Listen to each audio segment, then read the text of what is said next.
Ọlọ́run pé ọdún kan tí mo gorí àpèrè àwọn bàbá mi. Oluwatoyin Oba Akinde. Oluwatoyin Oba Akinde.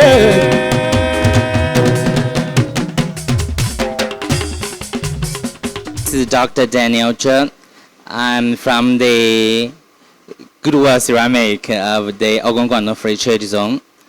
And today we're here to celebrate 1 year anniversary for our King, Abdul'Azeez Akinde Oluwatoyin Oloja-Ekun of Igbesa land. And here is also a very special day for me because I have been given the chief title as the Oba Abdul'Azeez of Igbesa land. Láti ọdún kan sẹ́yìn, ìlọsíwájú tí ń bá ìlú Ìgbẹ̀sà. Nǹkan tó dáa ló máa wọ ìlú Ìgbẹ̀sà. Àwọn nǹkan burúkú kò ní wọ̀lú yìí.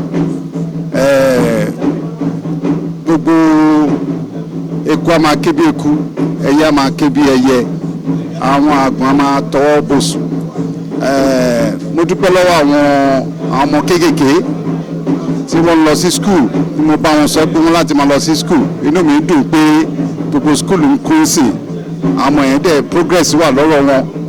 Then àwọn youth mo rọ̀ wọ́n náà pé kán ṣe ọ̀kan, kán fi ọ̀rọ̀ ìjà sílẹ̀, kán wá papọ̀ kájọ sowọ́pọ̀ láti gbé ìlú ìlọsíwájú. Oluwatoyin Akinde ọ̀bọ̀rẹ̀ Ìgbàsà ẹ kú oríire.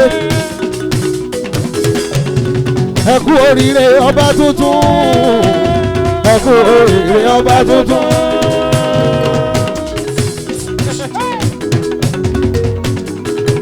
Nǹkan Oloja-Ekun lọ́wọ́lọ́wọ́. Mi ò fojú di gbogbo ọba ẹjọ́ nítorí Ọlọ́run ọba.